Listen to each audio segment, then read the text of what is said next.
Hello there. Thanks for tuning in to the Brightwave webinar today. My name is Caroline Freeman. I'm Brightwave's Director of Design, and I'm going to be your host this afternoon. We're really pleased to have you with us. We're very excited today to show you a project and explain the full story behind it. It's a Samaritans Wellbeing in the City learning tool. It's a very rich video project that has recently been launched with the Samaritans, and we're all very proud of it here. And if you've read any of the blogs or seen any of the social media that we've been producing around it, you'll get a sense of the pride for the project within the Brightwave team. So we've got about an hour lined up, and before we jump into the discussion, there are a couple of bits of admin and housekeeping. At any point in today's session, you can enter comments or questions into the chat bar on the right of the GoToWebinar window. You can ask a question at any point. We will have questions at the end, but if there are questions that come up that we can answer as we're going along, we'll do that. We're really keen for you to feel that you're getting the most out of the webinar, so do use that chat box. Also, if you're having any technical or sound difficulties, then equally drop a comment in the chat box and we'll see if we can help resolve it. If you have to leave before the end of the hour, feel absolutely free to do that. Don't worry about it. We're recording the webinar and we'll share the file with you all later. There'll be lots of chances for you to catch up on it. So then, that's all the admin. Let's get on with the webinar.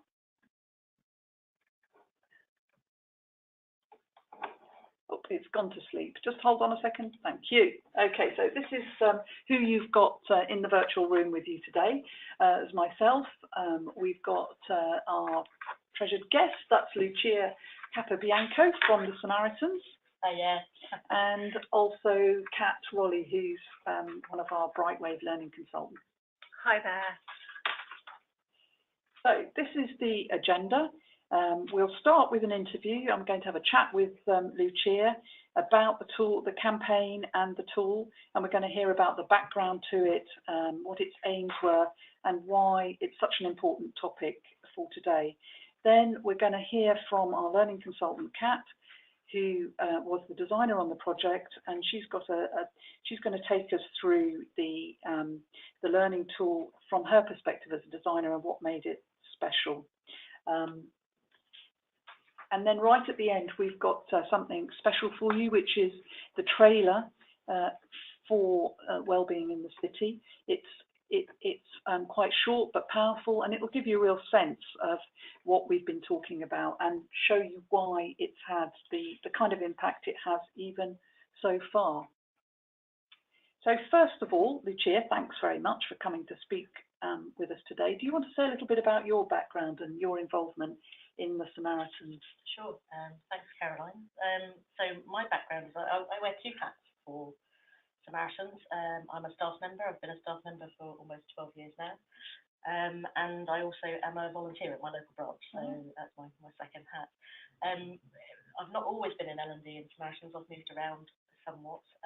Before I came into L&D 3 years ago, I was part of the Network Rail project team. So that's our partnership that we have with Network Rail, looking at reducing suicide on the railways. So I was part of the training strand with that.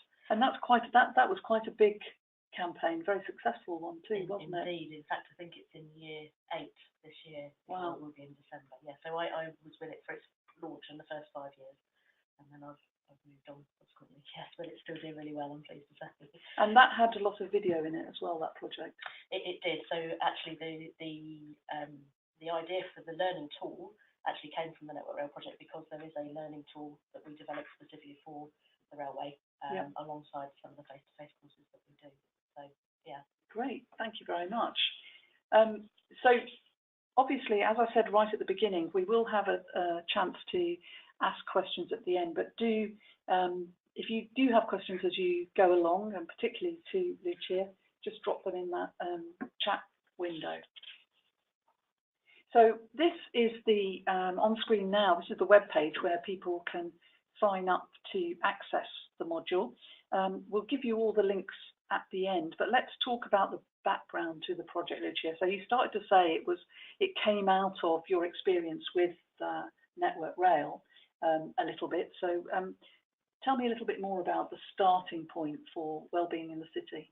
Sure. So I think it probably the foundation for this idea started back in December 16, when Samaritans was looking to become Charity of the Year for the Lord Mayor's Appeal. And our fundraising team worked really, really hard on putting a bid together to become one of the 3 charities. There are 3 charities in a year. And we wanted to do something that was a little bit different. We didn't want to just do business as usual or just look at it as purely a fundraising opportunity. We actually wanted to bring Samaritans' expertise, if you like, into the workplace, into the city, and give something back. We're fortunate enough that the Lord Mayor, the current Lord Mayor, has a passion for wellbeing. He is a PwC partner, so is very well placed within the city and has various networks. So we decided, really, that's where we wanted our focus to be, hence the programme coming into being. Great. And in terms of that workplace emotional health, how important is that as an issue? Hugely so. So we know that it's a very highly pressurised environment. We know that it's long hours.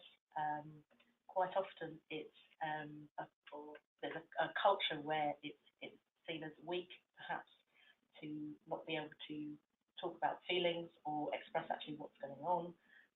People quite often work hard and play hard, if you like. So we're aware that sometimes with long hours there also is some interesting partying that's going on, but people can self-medicate a little bit as well if things aren't going so well. So it's a very highly pressurised environment, and not one particularly that encourages people to talk about what else is going on for them. It's a man up, get it done, move on to the next thing. And this issue of being able to talk about things is clearly, that's one of the elements that's really core to this project and the campaign. It is. You tell me a little bit about why it's important that people are more open about what's happening. So I think, one of the things we learned when we started, and actually Samaritans is aware of, is that perception about the charity. So lots of people recognise the name Samaritans, but when you actually dig down further and ask them what they think Samaritans does, lots of people think that it's purely there as a crisis line. So you would only contact Samaritans at the point of crisis. Now, for us, it's really important. One of our key pieces within our strategy is to get people to realise that actually we are there for people much earlier on in that process, because we know that talking and listening helps. We know that if you can get to people earlier, start conversations earlier, it quite often stops that slide into a crisis point. So for us, it's an opportunity to help us with our repositioning, if you like, because we want to be in that emotional health and wellbeing space, not just purely at the suicidal crisis. We are obviously there as a helpline or a service for email and SMS for that too, but actually we know that by, as I say, getting to people earlier, that often helps and it stops that slide towards crisis point. So. And as you were saying, it's a particular problem for kind of high-pressured industries, but like the slide that we're looking at now, that's quite an astonishing figure that many people have experienced emotional health issues at work. I was wondering, just in the spirit of kind of seeing who we've got on the line and what your general experience is, if anybody feels like they've encountered these issues in the workplace, either on a personal level or just with other people that they're working with, and if you wanted to just say something about the kinds of issues that may have happened to you in the workplace. And Lucia, what are some of the barriers that you found to people talking about this kind of issue? So I think there is a perception of being weak. I think there is the stigma is around a lot. Now, things have changed dramatically, I think, even in the last sort of 18 months to 2 years. And I've been aware of to look at the number of campaigns and the fantastic work that organisations are doing. People like Time to Change, ourselves, Mind, Rethink, trying to break down that stigma of actually asking for help and saying it's okay not to be okay. You know, it is okay to say something, but it's tough. It is tough, and it's up to us to keep taking that message out there so that people feel enabled to actually speak up when things are not right for them. And so at the core of the project is this concept of active listening. Can you say a little more about what is active listening? Sure. Active listening, sorry, it makes me smile. Active listening is, I guess it's the bedrock of what Samaritans does. And you know, if you talk to people about listening, lots of people will say, "Oh yes, I'm a good listener. I can listen." But it's a little bit more than that. It's about the way you listen, the way you engage with someone, the way you interact with someone.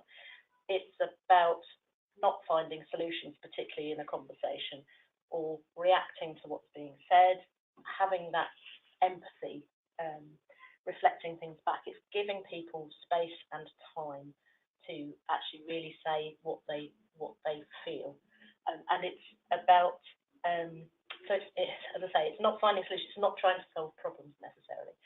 And it's also we're all very good. I mean, I'm guilty of it myself. You're having a conversation with someone and you will say, "Oh, I know exactly what you mean. That happened to me. Yes, I know exactly how you feel." And it's not doing that. It's just simply listening and letting them pour out what's going on without that reaction coming back. So yeah. And you were saying, so it's core to the kind of training that you'd have as a Samaritans volunteer. It is. So anyone who looks at the active listening module that we've got, you'll see a very brightly coloured listening wheel, which has various segments on it, and things like open questions, clarifying, reacting, silence, etc. And that is the foundation of the Samaritans training and how we respond to anyone who contacts us for support. So our volunteers are trained to use the various skills at the appropriate time to help somebody open up about what is going on for them. And then we simply listen. We're not about, it's not about giving advice, it's through listening and asking them what they think their options are. What do they want to do? Not trying to solve it all. And that's why it's good for a wider audience as well, because you're not trying to solve their problems, you're just learning how to give them a space to articulate what's going on. Indeed, and it was a little bit of a light bulb moment for PwC. So we've worked with PwC on putting these resources together because they've been able to help us in terms of a city audience. Yeah. So they've been able to give us a little bit of guidance around language and how people learn, and they've piloted bits and pieces for us. And when we started, they actually said they'd got a listening module within their framework. So what's the difference between their existing listening module and active listening? And the light bulb moment was when we said to them, but this is not about finding a solution. This is about starting a journey. And it's not, the onus isn't on you as the person to find the solution. It's just to help someone talk about what's going on. Quite often people know what they want to do. They just haven't been able to voice it. And the moment you give someone the chance to voice it and talk about what options are open to them, that's when they can start to make the decision. And that's so empowering because you're not taking anything away from them. Yeah. You're actually giving them power. Great. And you've mentioned already the Lord Mayor's appeal. Indeed. So clearly they are they're involved in the sponsorship, but what else? Why were they involved? So because it's the Lord Mayor's charity, they are in the background with it. They've sponsored the project for us. They help us with the promotion of it. They're engaged with lots of the fundraising activity. They work very closely with our fundraising team. They've got a lot of contacts within corporate city organisations. And they were really helpful to us initially when we were looking at focus groups. So before we even started pulling any learning together, they, alongside PwC, helped us find key people to hold focus groups with, to find out what language works, what speaks to people, what turns them off, how they like to learn, what they knew about Samaritans, lots of things around language in terms of emotions. Did they like the word distress? Did they like the word vulnerable? Does that make them feel uncomfortable? What would they rather? What would they use? So that we made sure we absolutely target the people that we're looking for, and we want to help and support. Yeah, and the slide we've got on at the moment is just kind of an indication of that audience, the particular audience within the city, and the kind of tensions that they are encountering. Yeah. And as you say, you wanted to make sure that it would really, that this kind of project would really work for them. And it's one of the drivers behind why both pieces of learning are bite-sized and they are responsive, because something that came through very clearly to us was this isn't a piece of compliance training. So, organisations will not be able to say to their employees, you must do this, this has to be, and we don't want it to be a tick box exercise. But people will probably access it more in their own time, or they may access it at work, but perhaps during a lunch hour or in their commute. So it has to be something they can dip in and dip out of very easily and actually access easily. So that's why it works across, mobiles, tablets, PCs, laptops, everything. And there's it's split down into chunks so that people can literally just go in, find a piece, watch it, come out again. Yeah, this is the screen on the image on the screen now is from the Lord Mayor's appeal website, so you can see the kinds of the different things that they've got going on there. So in terms of the tool itself, you've been piloting it over the last couple of months. Do you want to say a little bit about who you've been piloting it with and how they've responded? So PwC have been our piloting partner very kindly. The sponsoring partner within PwC actually made us laugh when he first presented these results, because he was saying that actually they've tested it with various groups across the business, but one of the first groups they went out to was an auditors group. Mm-hmm. He said they're not necessarily renowned for expressing feelings, but they wanted to try and test it with a variety of audiences. I apologise to anyone who might have been auditor who's listening. That isn't meant as any sort of insult. And their experience, they said their experience was extraordinary, because actually they started small, but what happened very quickly was, through word of mouth, people were actually asking to do the training. So they didn't have to push it at all. People were asking, how do I get access to this? I want to do this. Let me get people beyond the pilot group. Absolutely. So word started to spread very, very quickly, which is always a huge relief. Yeah. And the results that have been coming back, the feedback has been wonderful, as you can see, I think, coming up on your screen now. So yeah, there's really strongly over 90% of the people who took part said they thought they would be better able to identify if a colleague was struggling, if there was emotional distress. That wonderful statistic, 100% of people said, actually, after doing this, I would feel more comfortable about asking someone, are you okay? And starting that conversation. It's that simple question: what's going on? Are you okay? Are you? What's happening with you? Kind of thing. And that was amazing. 100%. So we did do a little bit of before and after, and there's, again, on the screen you can see. So we asked people before they did the actual e-learning how comfortable they felt if they had to approach somebody about the topic of mental health, and you can see there 43% of people said they feel comfortable. And actually then, once they've done the training, that's stunning 100%. I mean, I don't really know what to say, even that, I'm just amazed and then over the moon that is the impact it's having.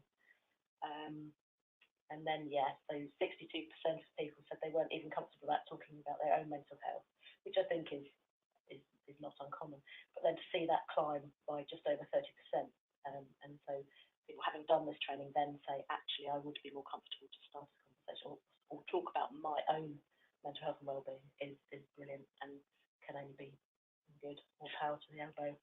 Yeah, and I think that Helen put a note in the chat about the stigma of talking about these kinds of issues, where you wouldn't have the stigma if you'd pulled a muscle in that kind of certain types of physical issues, you wouldn't have the same sort of stigma talking about it. And so I guess it's interesting because those are two things. One, that you feel better able to deal with talking to someone else, but also it's breaking down the stigma of talking about that. It is, and I think I'm a big believer in that permission breeds permission. So we saw it with some of our case studies where they were talking about once they had told their story or spoken with someone about it, then that seemed to almost have a ripple effect where other people felt more able to then go on and talk about theirs. And it's, you know, I don't think you can underestimate what a huge thing it is to do, and I don't mean that in any patronising sense. No, it's very scary because you don't know what somebody's. I mean, just the question asking, "Are you okay?" People are scared of what might actually happen after that. Absolutely, where does it go? Because it is an unknown. You're not sure, but it's I don't think you can underestimate the power of it either. And the difference it can make. Great. Now here's a picture. Very happy picture. Do you want to tell us who's in that picture? This is at the launch. So on the, I've got to get my left and right correct now. So on the left is our lovely CEO Ruth Sutherland, and on the right is the Lord Mayor Charles Bowman. Just about to see his badge. You could right down the bottom, on his knuckles, you can see his mayoral chain. So this was actually at the launch on the 9th of April, and Ruth was demonstrating the tools to Charles, and we just happened to catch them in a bit slightly off guard, slightly unfair. But actually, it is a lovely photograph. Possibly more happy than they should be, given the project. I don't know, but they were certainly enjoying looking through the. I think Ruth was spinning the listening wheel. I think that's what so he was, yes, because he was enjoying that sort of the way that animates around. Absolutely. Yeah. And this is really a screen helping people understand how can they access the resources. Sure. So I mean, we've tried to make it as simple as possible because obviously we don't want barriers to people being able to access it. So it is as simple as going to Samaritans' website. And then in the search box, which I think you can see in that sort of teal coloured banner along the far right, if you were to type in Wellbeing in the City, the page, you get the link to the page to come up, and you go from there. You click on the link, it will ask you for your email address and how you heard about this Wellbeing in the City, and then we will send you a confirmation email back with a little token that takes you straight to the learning. And do you have to be kind of working in the city to access it? I mean, I know it's been designed for people in the city. No, you don't. So initially when the project started, obviously it's got the title of Wellbeing in the City, and we did have a city, we were looking at a city focus, but actually as we've gone on, the excitement around it has grown, and the Lord Mayor is actually very keen for it to be available nationally. So we started with a softish launch, if you like, to the city, but actually there is no reason why other people in other parts of the country cannot get involved. Absolutely. Great. Well, thank you very much, Lucia. And nobody's put any questions yet into the chat box, but do feel as we go through, if something pops up and you want to ask Lucia a question, just drop it in there, or equally as we move through the design and you want to ask a question to Kat, also just write it in the chat box there.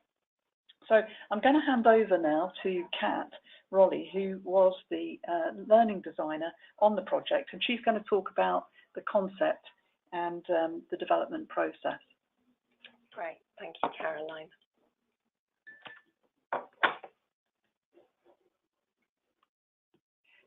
Just a moment while we bring up the right screen. There is an initial slide here.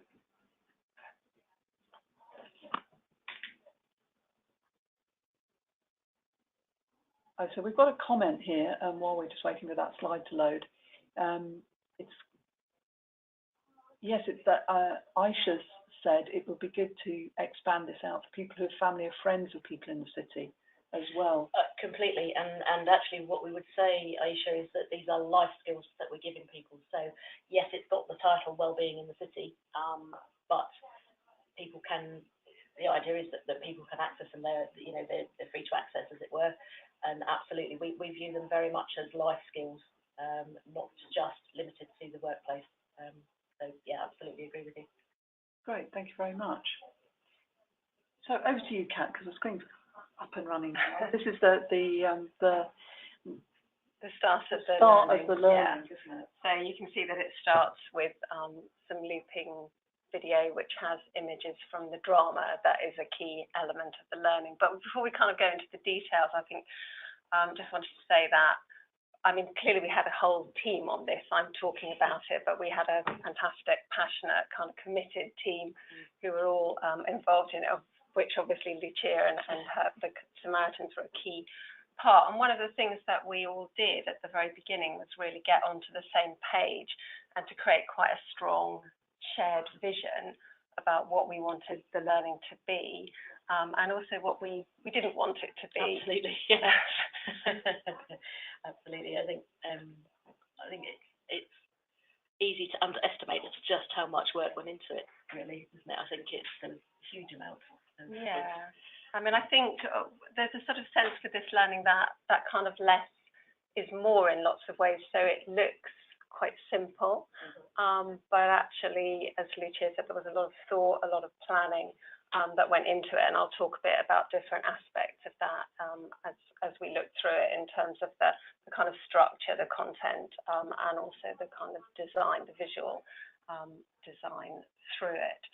So we were very kind of committed to, as I say, sort of making it a very positive, a very aspirational piece, but also quite kind of serious. Yeah. And we didn't want it to immediately resonate as a problem piece, a sort of issue. We wanted it to look sophisticated. We wanted to speak to the audience, really, didn't we? We wanted a call to action, really, didn't we? Yeah, and be kind of something that they would really engage with. So as we've already kind of indicated, it is primarily video, and it starts with a drama. And we rather kind of put ourselves on the spot, Lucia, when we proposed this to you, because we really said that I'll just actually switch the sound off there. But we committed ourselves to producing broadcast quality drama. We did. That was going to be really engaging, that was really going to pull people in and engage them with the issues, with the kind of, but in a story-based way, not in a kind of this is an issue way. So that was kind of really important to us, that it had that kind of quality and that kind of pull. So you've got the drama as the kind of introductory piece that is really about the emotional engagement, highlighting those kind of issues, but in a let's get involved with the story way.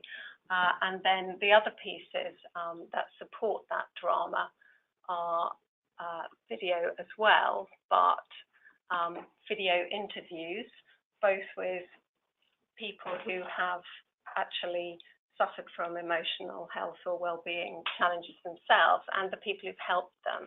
And that, again, was really important, that we had showed both sides of that story. So, you know, the people who've reached out and the people who've actually kind of needed that support, and very much as equals and as partners in what is an emotional exchange. Absolutely. Not just the kind of, as you said very well, Lucia, not sort of somebody offering solutions or rescuing somebody. So that kind of sense of kind of equality with each other, and also equality with us. You know, we were very much, you know, this is all of our stories. This isn't just about, there's no them and us in this. No. It's all of us and we're in it together. So that was really important, that the learning kind of gave that feeling. And the other people who are part of this are our experts, and a variety of sort of Samaritans experts, in this case Bob, who's a very experienced volunteer, isn't he, Lucia? And you're smiling as you kind of look at him. He's just become a granddad yesterday. He's become a granddad for the third time yesterday. So yeah, he's a very much loved and well respected volunteer within the movement. Yeah. So it was a pleasure to have him involved, definitely. Yeah. So video is really at the heart of the solution. I mean, it is the solution. But again, it has a very strong kind of structure underlying that. And if you look at the little menu here, you can see that we've got the drama at the top, and we've got the main topics, which are kind of focused around kind of aspects of reaching out, the why reach out, the don't be put off, recognising signs and signals. Now, there is a sort of structure through the learning, which we didn't want to force people through, because as Lucia said, that bite-sized video, and bite-sized learning is very important. So people are absolutely free to explore, but we do kind of encourage a route through, and sort of help people to get the most out of it. And we spent a lot of time working on that structure, and ensuring that the video that we used was very clear, wasn't it? Definitely, yeah, absolutely. So rather than actually, we didn't script anything specifically. Yeah, we worked on questions for our interviewees, and then we allowed them to answer in their own words. Yeah.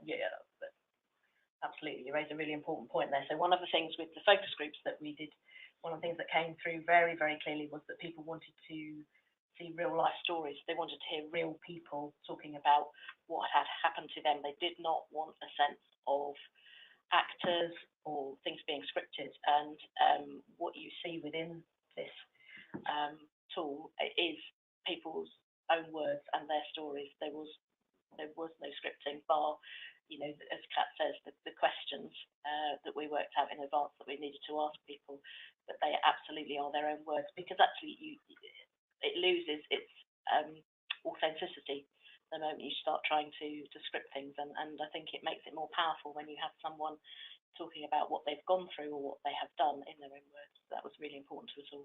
Yeah, absolutely. So basically, as you see, it's quite a simple structure.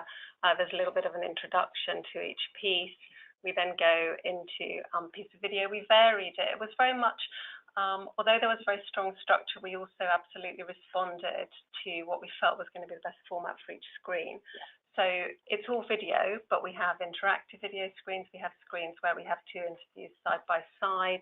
So this is interactive video where you select a piece and the kind of springs into life, springs into action.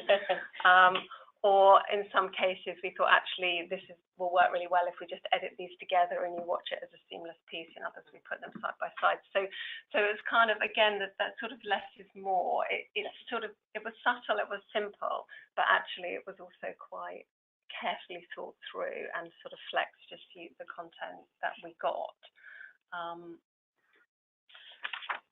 And just to say that I know over the webinar, webinars are never great for showing video, so you'll see that there's a slight lag in the video. When you go to the link, it won't be laggy like it looks beautiful on the screen, and then looking at what the coming out, there's a slight lag, so it judders slightly, but yeah. You'll have to trust us when we say that it's slow. Go to the link and have a look, and you'll see that kind of, it's very, very smooth. And just picking up on something that Matt Harvey said here, she was asking about the decision to have both the person who's in distress and the person who's dealing with that. And you were saying, Lucia, that was something that you wanted to do right from the start. Absolutely, because I think Kat made a really valuable point. She hit the nail on the head. This isn't about rescuing, and we wanted both sides. We wanted to be able to, I think, by having both, it makes it more powerful. So you're able to hear from people who have not been in a great place and what that was like, but then what it felt like to them to have someone say, "Are you okay?" and notice. And then also, because the other side of that, we're aware people are nervous. We touched on it earlier, people don't always know what's going to happen when you ask that "are you okay" question. What will come back at me? What is someone going to say? And we wanted to, again, make people feel confident and empowered to ask that by showing them the positive side of that. And people who have made the intervention then talked about how that felt to them, the difference it made, and what they were able to do, where they went with it, and then actually how they looked after themselves afterwards, which again is a key part of it. So it just made it more powerful to have the the two sides. Yeah. And actually, if you've got them on the screen, you've got Ali and Adrian in front of you. So We're extremely lucky. That they are. So Adrian is Ali's people manager. Right. So actually, what was lovely with this is we've got them both in conversation. We use the same questions to ask them what they thought, what they felt, what they'd like to say to each other. We're very, very lucky to get both of them together, and that their story is a very powerful one. Yeah, it's amazing. And then we just cut the video together, so it goes from one to the other, and they kind of both speak about that experience from either side. And as Lucia said, yeah, it was fantastic. I mean, our interviewees were fantastic, which is again, we didn't want anything to get into the way of the power of those stories. Really, our challenge was to produce drama that was going to live up to those stories and have the same kind of impact, which with a fantastic writer and a great video director we did manage to do. So Kat, if you go to the menu again, just to show that structure, so to make it clear that there's this drama at the top, and then there are these documentary sections which run down here, documentary and learning sections which support things that come up in the drama. Yes, and again, it's subtle, it's woven through. Absolutely, those points are there in the drama, but we really wanted to avoid that kind of, hey, you can see the problem coming, oh, here it is. And, it's not about really hammering home key learning points in that drama, but it is about creating the emotional kind of place and space where you're ready to then engage with, and you want to engage, you're sort of emotionally primed for the kind of learning that is coming through in the interviews. And again, it was about allowing people to speak for themselves. And that's a lot of what we're kind of doing here with the whole design as well. We've kept it really minimal, as you can see, the menus really kind of low key. We absolutely want that sort of full screen look. It's about the people, it's about their experiences, and what we've done is pare everything back so nothing gets in the way. And we also didn't want to kind of have those what can be quite sort of cliche-y learning sort of tropes, really. It's saying this is something different, and this is something that you're going to that sort of you're going to want to engage with. We absolutely used kind of bespoke images. We didn't use any stock imagery. This was all taken from the video that we filmed, and so that there's a really strong sort of coherent kind of feel through the whole thing. And we wanted to make it, as I think I sort of said before, as a sort of group that you want to be part of. This is something that you feel it's a club you want to join when you engage with this learning and you look at these people, because as I say, it's not a them and us, it's an all of us. I mean, we kept the navigation absolutely to a minimum, but it has proved to be very intuitive, which I think is really interesting. Nobody seemed to have reported problems. In fact, everybody was saying how easy they found it to use, which I think is very interesting to us in the industry who kind of live in a world of, is it really clear? We must prompt, we must prompt, we must prompt. Actually, people haven't had any challenges with this, and it has still got the standard little indicators of 2 out of 5, up and down. If you bring the menu out, actually, what you're not able to see, so once the drama has run all the way through, where you've got each of those explore topics, there's a little thumbnail that comes. Let's we can show that, Lucia. Yeah, that's a really good point. So it's quite clever, the navigation. This is the state that it's in when you haven't watched the drama all the way through, but we wanted to encourage people to kind of look at the drama before they look at the topics. But once they have got to the end, you'll see if we just play that toward the end, and hopefully this isn't juddering too much, but yeah, the menu automatically pops out once you get to the drama, and then, as Lucia was saying, you suddenly have available this replay scene option. So the menu is context sensitive, it recognizes what you've done, and then we've tied certain scenes within the drama to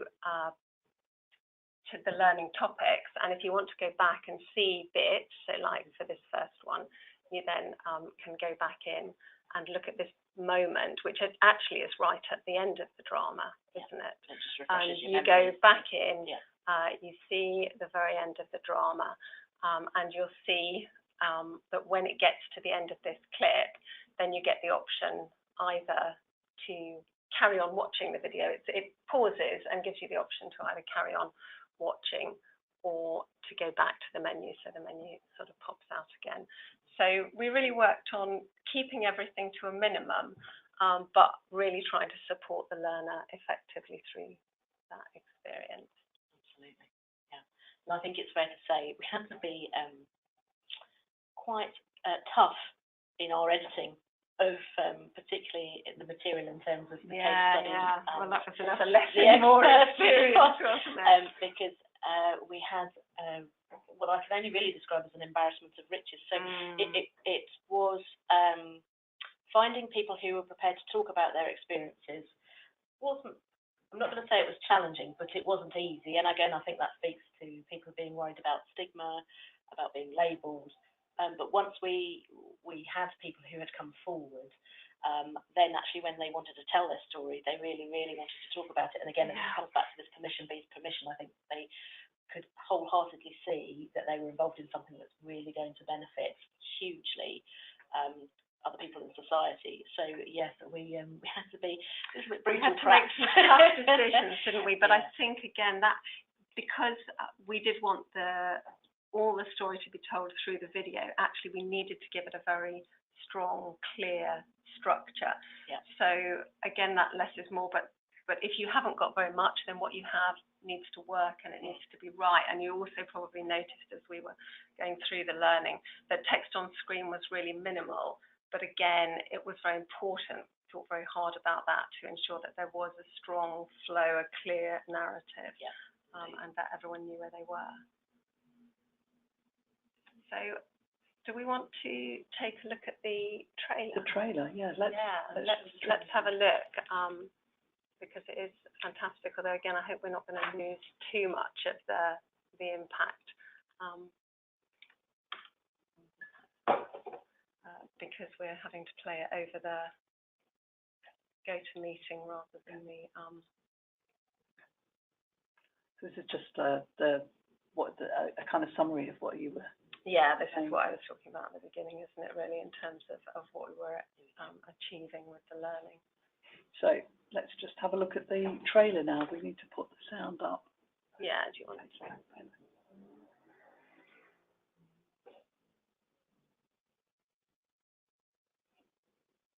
Oh, hang on. So I turned the sound off at the source when I was just playing the Top. Yeah, I think I switched it off on the TV. On the actual, not on the TV, just on the GoTo. I only did it on the course. On the tool. I did it on the tool.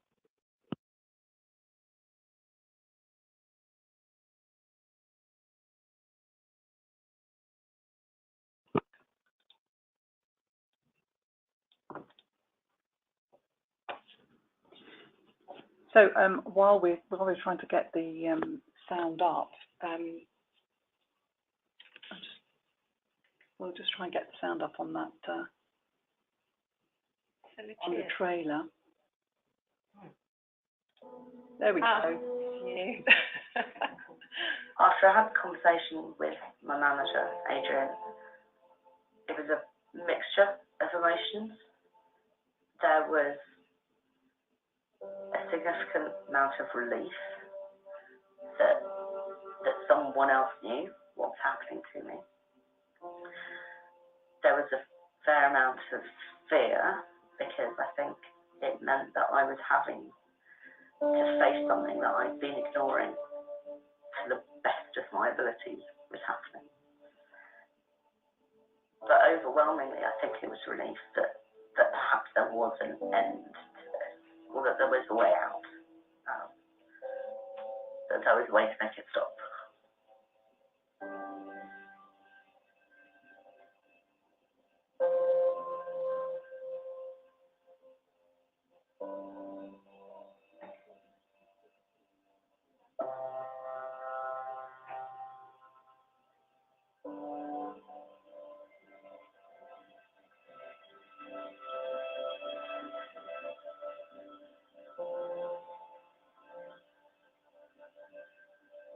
work through lunches, I'd get home later, I'd work pretty much every evening. You don't always say what the cost is, what the personal cost is. There was this constant sensation of just trying to get by. I was overwhelmed by everything that was going on. I just really was wanting to keep everything under control and fix everything myself. And the reality is that I couldn't.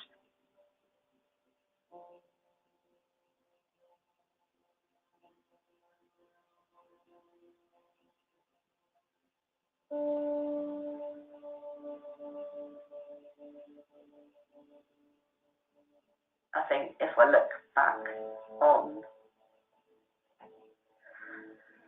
good things that I've done, that's probably what's best. Because I was in an absolute state. I was suicidal, and I was really not coping. And I think it would have been very easy to just give up at that point. And I think what Adrian did was make me realise that there was help.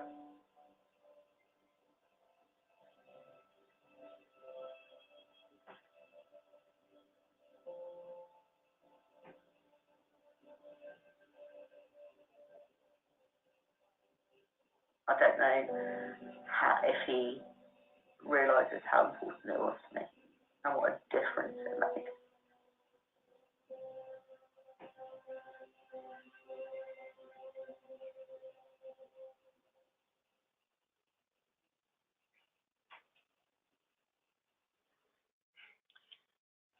That still gives me goosebumps each time I see it. So I guess, I suppose for me, I'd like to ask our audience, without trying to sound too Samaritan, how did that make you feel? Yeah, please do. So this is obviously this is just the trailer. But yeah, Aisha says it's amazing. Thank you, Aisha. Thank you. We have had so where it's obviously launched now, but when we were previewing it, we were very humbled, I suppose, by people's reaction. We went to a launch for This Is Me, and actually people stood up and gave it a standing ovation, which was unexpected. Sorry, I've lost it a little bit. It makes me a little bit emotional every time. We've got a very big screen we're looking at. It's quite overwhelming being here. It doesn't matter how many times I see it. It's so powerful, and it does mean so much. I know it means so much to the team that have worked on it as well, here at Brightwave, at PwC, at Samaritans. It's so important. We really believe we can absolutely make a difference with this together.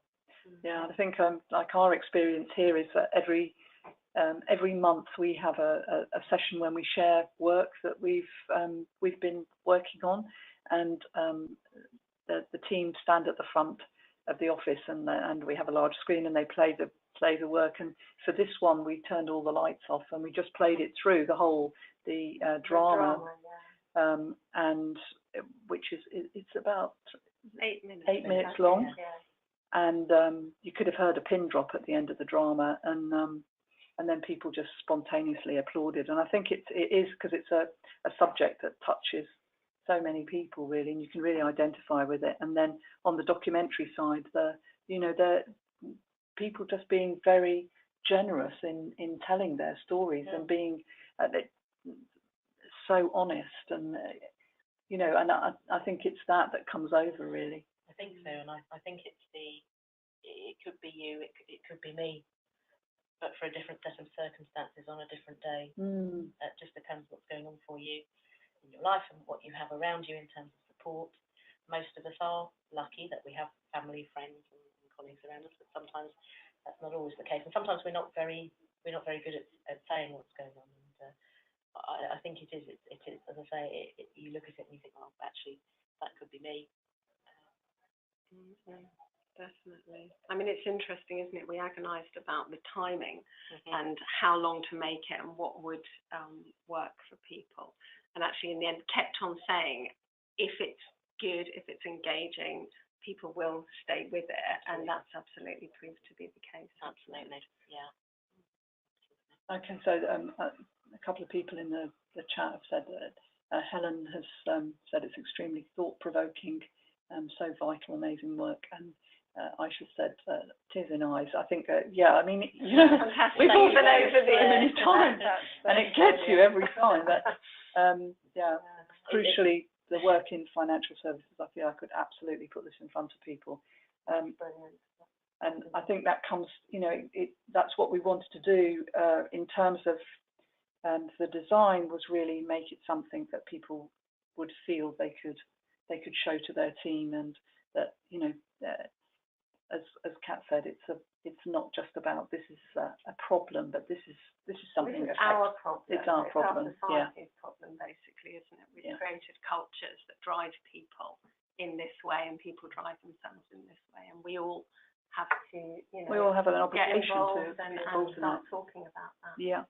I think if it helps just one person, you know, if it makes somebody feel empowered to ask someone, perhaps a colleague or family or friend that they've been worried about for a while, you know, if it helps somebody reach out, then that can only be a wonderful thing, to be honest. So yeah, absolutely. Okay, and so the Mad Harvey as well has said that there's so many undercurrents we feel at the workplace, and nobody speaks about these things. I think it's really important to say we're all very clear on what we didn't want to do was make work necessarily the cause of the issue. So although it's set in the workplace, what we wanted to put across, and I hope it does come across, is that actually there are lots of other things that can go on in your life, daily stresses and strains, which you would see in the drama. Work may be the place where something triggers it, or you know, somebody notices that something's wrong. But I think it is really important to say it's not about work being a problem. It's just sometimes that's where it manifests itself, because we spend so long at work as well. Yeah. Sometimes things come to the fore, and it's empowering people, helping people have that confidence to if something does happen, then to take it forward and check someone's okay. Okay, and if there are any questions at all, if anybody's got any questions, do just drop them into the chat area. Do you want me to say a little bit? So we've got the two pieces of learning. So if anyone's wondering how they might think about rolling this out or implementing it, we've also produced, there's an interactive implementation guide that goes with the learning, and some discussion cards that we've done, because the feedback we're getting, as you saw with those pilot results, is that once people see this, they want to start to talk about it. And one of the things a lot of organisations that they're talking to us about is how they do implement it, and particularly with Mental Health Awareness Week coming up on the 14th of May, I think a lot of organisations are thinking they may do something with the tools then to start to roll out. So that the implementation guide gives people, and it's for teams, individuals, organisations as a whole. It gives it talks about the aims and objectives of the tools. It gives some of the key benefits for it for the organisation, and then again for wider society. It has some suggested activities you might use over the course of a week to implement it, the discussion cards, that. But it also gives people a steer about what to think about when you are implementing it. So something simple like, you know, actually, how do you explain about Samaritans? How do you talk about Samaritans? Because that comes back to the perception where, absolutely. Yeah. But also it's getting people to think about, so things like your duty of care as an organisation and your confidentiality. If you roll this out, people may ask questions. You know, if I speak to a colleague who's upset, where do I signpost them to? What do I do? So it's getting people to think about what they've got in terms of an employee assistance programme, perhaps, or if they have a wellbeing network or mental health champions. Just being ready for those questions, so that you can, and talking about what you would like to see. You know, is your advice as an organisation to say, you know, first line would be your line manager or HR or the EAP. Have a think about how you want to respond to that, and everyone will be different. So for us, it's guidance, not rules, but it's just trying to help you get that embedded and get going within your organisation. Yeah, and as you say, with Mental Health Awareness Week coming up, this is a really great time to log on and sign up for the resources. Yeah, very much so. So thank you everybody for being with us today, and you can check out these hashtags to share your story, but also see the other work that's being done in this area. There's lots of different ways of getting involved, and as Lucia was saying, the learning comes with a whole pack of resources that will allow you to develop the conversation in your own workplace and for your own personal development as well, because it is a life skill. I thought that was great. And if you, these are the two contacts. If you want to talk to us, that's our email address. And of course, sign up for the Wellbeing in the City campaign. So thank you very much, and I hope it's been enjoyable and informative. Thank you, Lucia and Kat. It's been really great to talk about the project again. I'll never tire of seeing it. Yeah, and everybody have it's a very hot day down here in Brighton, so I hope it's a nice warm day with you guys too. Okay, bye-bye.